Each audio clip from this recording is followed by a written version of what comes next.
every little helps. Well, as we make our way through practice week and fans continue to flock to the island, how are things going in the hospitality sector so far this year? We've got a full report coming up for you at 8:10. Full weather update as well next, and the Mystery Motorist with Alan Van in Fjords at 8:30. We're on DAB, online, smart devices and FM from Douglas in the Isle of Man. Sure, Radio Vannin. It's Wednesday morning and this is Manx Radio. Manx Radio News at 8 o'clock. More am I. I'm Sean Cowper. The owner of the Duke TT Village, Peter Duke, says it's mind-boggling that his business adds an extra 10% to the overall room capacity on the island during TT. Duke Travel brings 2,600 visitors over with packages and accommodation. This year, the company has expanded by adding a new glamping site at Cronkbourne Cricket Club. He told Manx Radio he believes the industry will continue to grow. Our village adds 10% to the overall room capacity of the island, which is mind-boggling, really. That a relatively small operation can actually contribute 10% more, to the available rooms. But TT will continue to grow, I think. An MHK says not giving more details about how much public money has been spent on a review of the island schools sets a worrying precedent.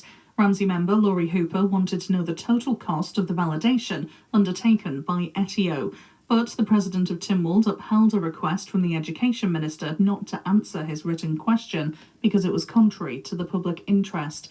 Mr Hooper has described the move as bizarre, and he says he's concerned it gives government an excuse to be less transparent. What we're looking at really here is an attempt by government to clamp down and become more secretive about the way they're spending more government money than just this amount, and that would be a really, really worrying precedent to have set here. I think government is becoming extremely more secretive. It's happening more and more now where government is just refusing to provide answers, refusing to publish things. It seems to be getting a lot worse than it ever has been. President Lawrence Skelly says he's exercised his responsibilities under Tynwald's standing orders, while government is yet to respond. A recent fundraiser for Hospice Isle of Man will help cover the salary of one of its clinical team for a year.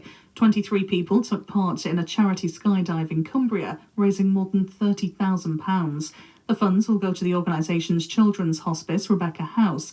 Hospice CEO John Knight was among those taking part in the jump and told Manx Radio about the impact the sum will have. It's the best part of a salary for one of the clinical team, a healthcare assistant for a whole year. So, a huge amount in terms of human resource and input to care for patients and families. Equally, you could say it would buy equipment, medication and other such things. But in human terms, it would keep somebody in employment next year. Roads around the TT course will close again this evening as the first qualifying session for TT 2025 gets underway. Last night, riders from all classes took to the Snaefell Mountain course for untimed practice laps. The mountain road will close from 4:45 p.m, with all roads around the course shut by 6 o'clock. The Superbike and Super Stock machines will be in action from 6:30, followed by the Super Sports and Super Twins at 7:20 and the sidecars at 8:10. The new Mayor of Douglas says he's chosen charities for this year's fundraising appeal scheme which are meaningful to him and residents of the capital. Councillor Stephen Crellin has selected Dot's Dream Charity, Riding for the Disabled and Hospice Isle of Man to support during the next year. The scheme allows organisations to do fundraising at council events as well as helping bring awareness to their causes. Councillor Crellin says he hopes to help raise as much money as possible for each of them. The mayoral appeal is really a facilitator for charities for getting their profile out there, building the profile even more and drawing in money from different organisations around the town and in the city and trying to get as much money as possible. We're not a charity ourselves, we're just a facilitator that tries to raise money for charities. In international news, Liverpool manager Arne Slot says football is a great source of comradeship as he thanked emergency services and fans who helped one another in an hour of need on Monday. 11 people are still in hospital after a car was driven through a parade crowd. They'd gathered to celebrate Liverpool's Premier League title. Mark Holmes is a taxi driver in the city. Sad times, and we've had them plenty of them. Things have happened with the club, Halesborough. Petition by lifting the Conference League trophy tonight. They take on Spanish club Real Betis in the final in Poland. Manx Radio News at 8:05. Our next at 9 o'clock. In the meantime, keep up to date by following Manx Radio on social media or going to manxradio.com. Manx Radio weather with Manx Glass and Glazing. Thank you, Sean. And the latest now from Ronald's Way Mess Office. Today we're looking okay. It'll be mostly dry and bright with some sunny spells, although an isolated passing shower is still possible. Hopefully, though, in the main we'll get away with it. The light west to northwest wind turning to the south or southwest, and we're looking at highs of 14 today. Mostly dry through this evening, but turning increasingly cloudy with rain arriving from the west shortly after dusk. So we should be all right for qualifying tonight, looking good.